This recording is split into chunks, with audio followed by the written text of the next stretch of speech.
hard to understand how this works. Let me give you an example of a customer that we engage with. Medium-sized customer, so they're an online retailer doing e-commerce, about 25 million in annual revenue, highly competitive market.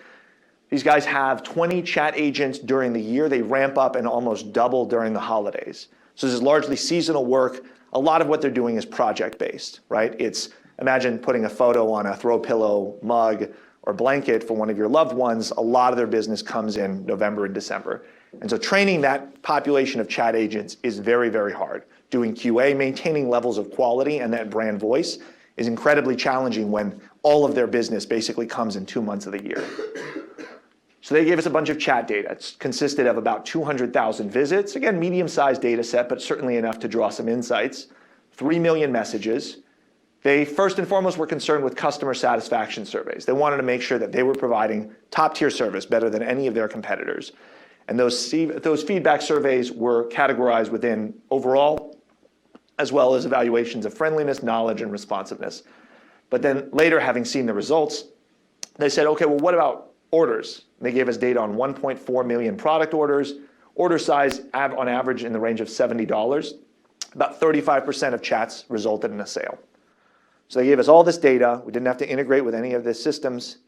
And we categorized the data. We did all that keyword analysis. Very quickly, we think of our world as things you can control, things you can control and things you cannot control. So non-rapport boost, this is agent demographics. How many people are chatting at any given time? What's the learning curve? What's the chat volume?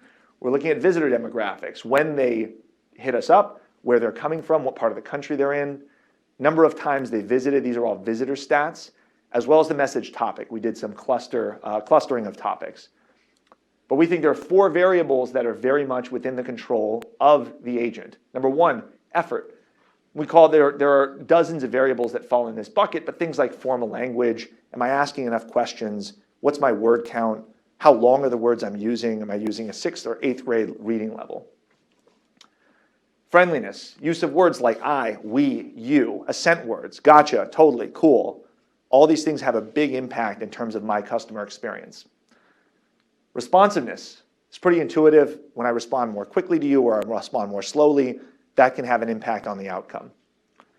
And then finally, emotion, using, of course, all those sentiment analysis APIs I mentioned, but also looking for things like exclamation marks, positive emotion, negative emotion, emoticons, am I laughing at your jokes? This is all rapport building tools.